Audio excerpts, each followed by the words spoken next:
Maurice Termite Watkins has always loved a good fight.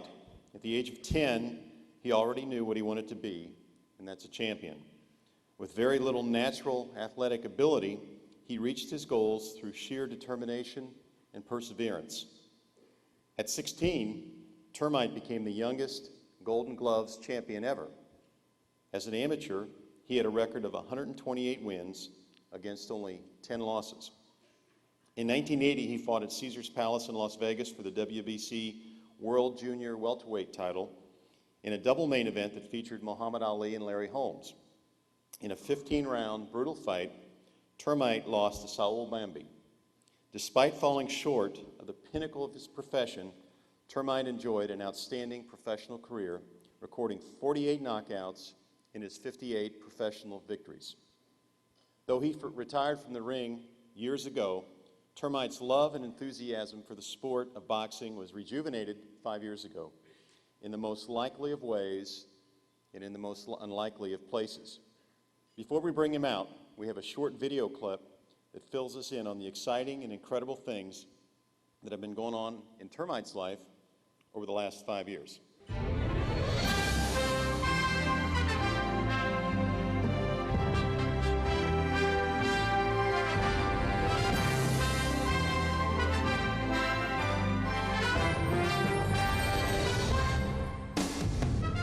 Hello friends, I'm Jim Nance, and you're about to watch a most inspirational hour of stories from the sports world. The 15th annual Arete Honors for Courage in Sports.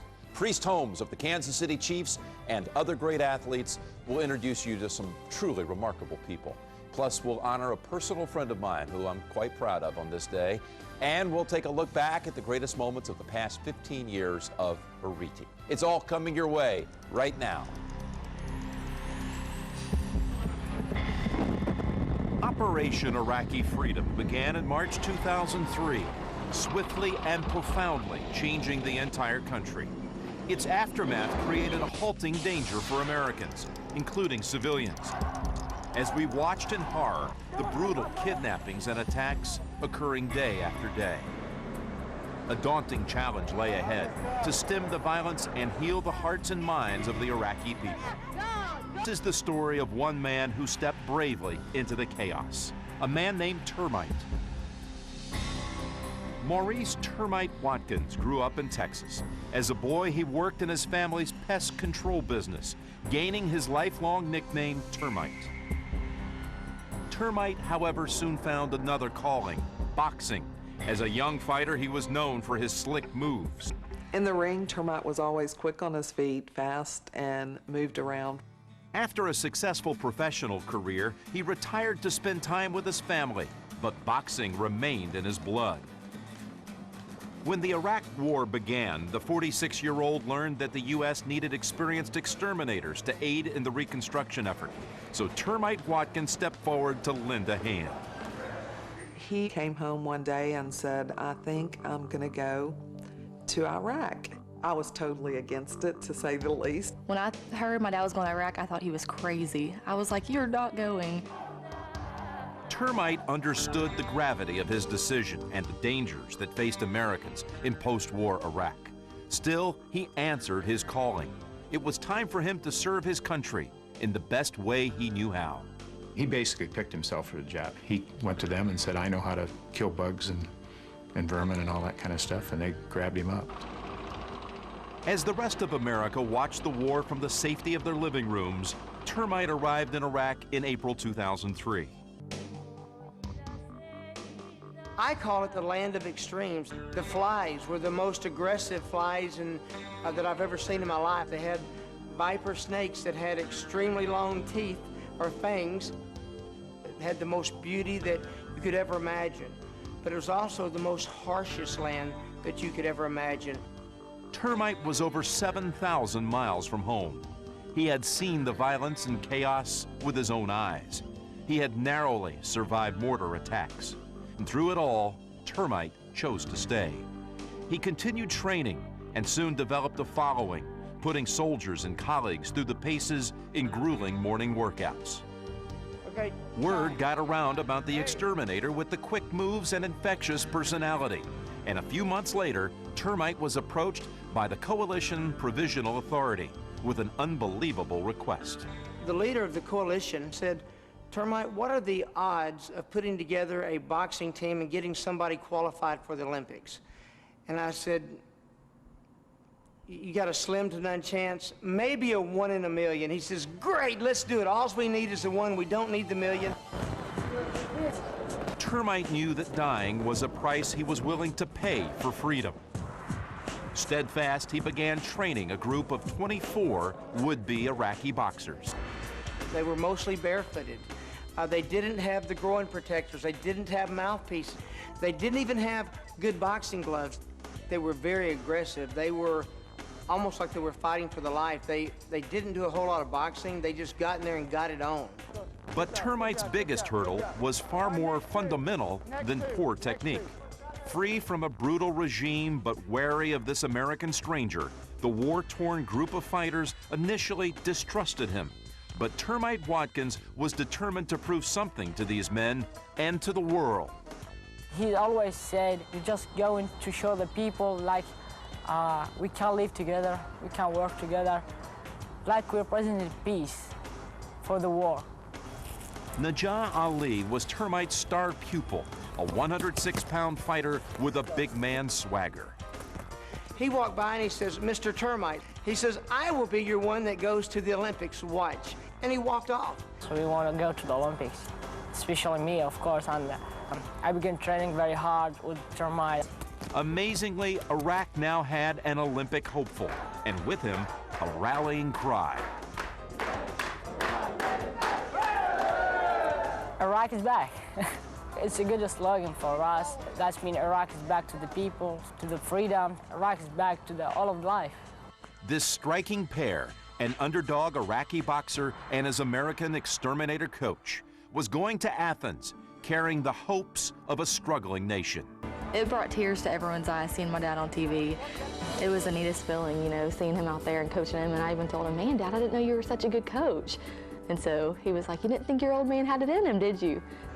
It was the story of two free men, of courage and sacrifice, of an improbable bond. But it was so much more. Termite and his fighter had touched the world. He's changed the way that Iraqis think of Americans through Najah, him and Najah both, and showing them that there is good Americans and there are good Iraqis. Here we talk about America is not good, American people is not good. But when I've been there, I changed my mind because I meet the people. It was about freedom. The Olympics was just the icing on the cake. And so we did good. He was a winner, and he won the hearts of the world. And so, as Najah said one time when a Japanese reporter was asking me, he said, how did you feel about losing? And Najah said, did I lose? I'm free. I represented my country, and I did it well, and the world loves me.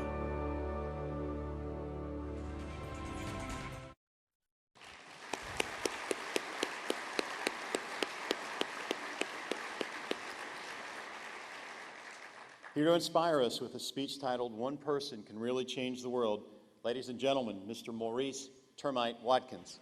Thank you.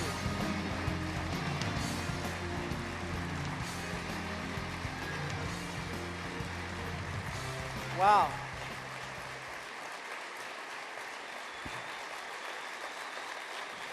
Whoa. This brings tears to my eyes. Thank you, thank you, thank you. And another thing is that this story has a way of touching people's lives all around the world, and I truly believe that there's a reason that you're here. Matter of fact, you're going to see throughout my whole story that the people that come in contact with us in our everyday life, they're there for a reason. And when we realize that they're there for a reason, it's amazing at what happens. And so there's a reason that you're here today, and my hope and my prayer for you is that your life will be touched, it'll even be changed, and you can change other people's lives. The story that I'm going to share with you today took place in Iraq, but it's not about Iraq, it's not about the war, it's not about the politics. You see, we live in this great country called America, that we can have our own belief, our own feeling, our own choice of what we want to believe, and we need to thank God for America.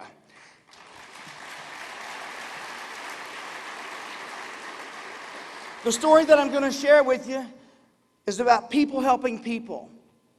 It's about freedom, overcoming obstacles, opportunity, passion, and finding a way. You know, I was thinking about this. Isn't this what you do? Doesn't this fit this company perfect? People helping people. It's about freedom. You need to thank God every day that you have the freedom to do what you do. It's about overcoming obstacles. It's about opportunity. You know what I found in Iraq is that every single obstacle that I came against was really an opportunity. It just depends on whose eyes you look at it through. One person's going to say, you know, this is an obstacle. Somebody else is going to say, you know what?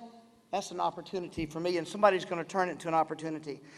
And my story is about passion. What I learned is that when you're passionate, number one, about serving people, about helping people, when you've got a passion to help others, you will find a way. I had a great boxing career. I started at the age of 10 years old. And at 10 years old, I was the most likely not to succeed. I was not good. Matter of fact, it was kind of funny. The first day I put gloves on, I got my tail whipped. Big time. Okay? I won my second fight. The third fight, I got my tail whipped again. And my dad got me a good trainer. And I was a good student. I listened to him, and I went on to do great things. You know, I won the Nationals at 16. It had never been done before at that time, which gave me a spot on the U.S. Olympic team. And then I turned professional at 17. Had a great career as a pro. I had 65 pro fights with 58 wins and 5 losses, 2 draws, 48 knockouts. And then I started doing the greatest thing in my life, and that was becoming daddy. Okay, raising my kids, because family is really big to me. And then one day I got a phone call in 2003, and the phone call kind of went like this. Hey, Termite, do you still have your pest control license? I said, I do. Why do you ask? He said, well, our military is needing pest control support in Iraq. Now, I was actually selling automobiles at the time and in the top 2% of the nation. And when you're in the top 2% in the nation, you're doing pretty good. So I really didn't have a reason to leave the pest control business, the car business. And so I said, I guess they do have some big pests over in Iraq. And he said, no, I'm serious. I said, I'm serious. They got some real big pests. I'm talking about, you know, big spiders. You've heard about it, snakes and stuff, and the people. And so he said, no, I'm serious. They really need help. And so I kind of sloughed it off that night. And the next day I was out at work. And I had this feeling come over me. It was an overwhelming feeling that it was my time to do my part. Boy, that's a message in that right there. You know, in America, so many times we're so worried about everybody else doing their part that we forget about us doing our own part. When we worry about doing our own part, everything else has a way of working out.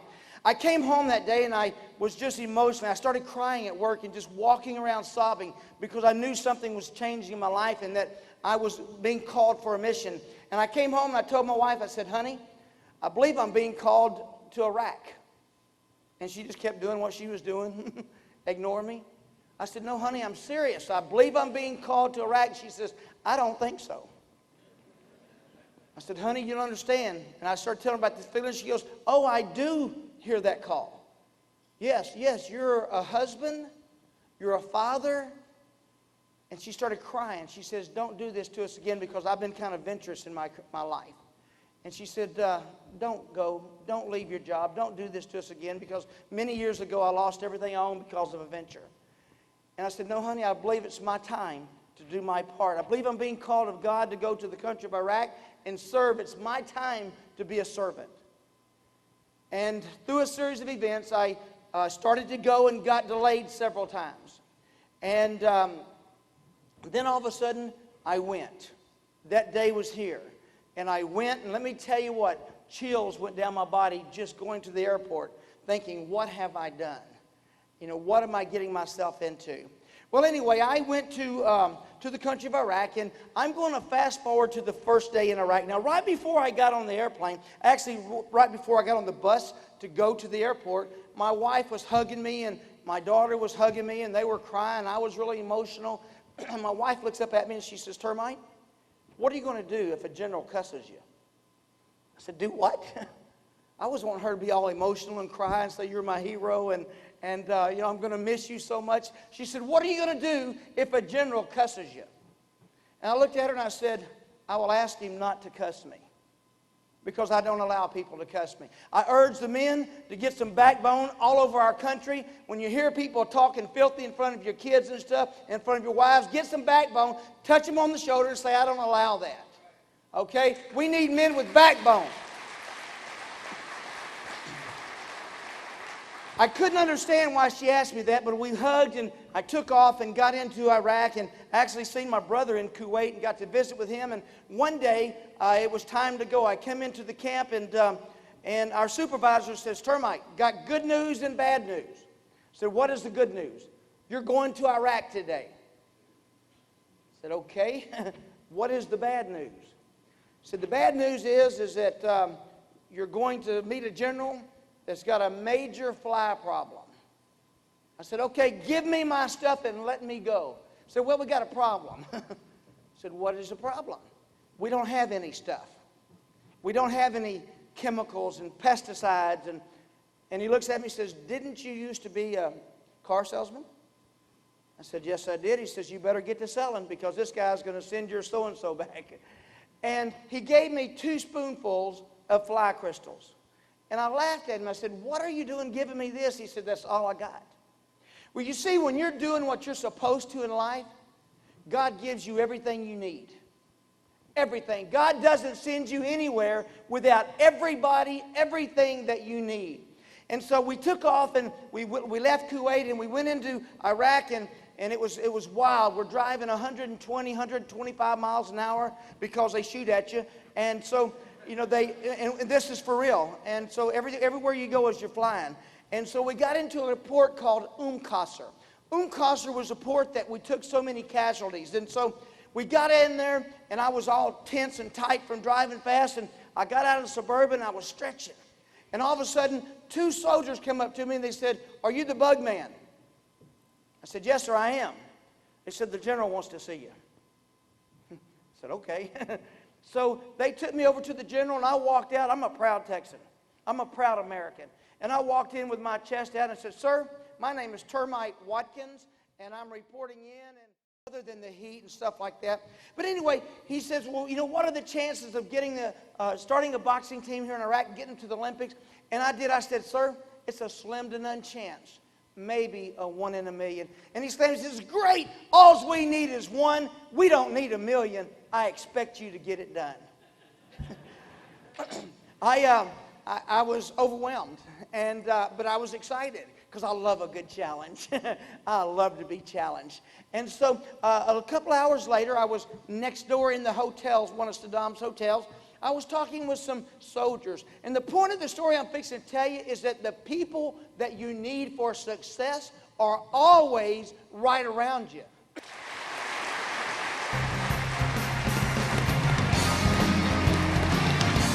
Thank you. Thank you so much. Thank you so much, folks. Thank you so much. God bless you all. My name is Gene.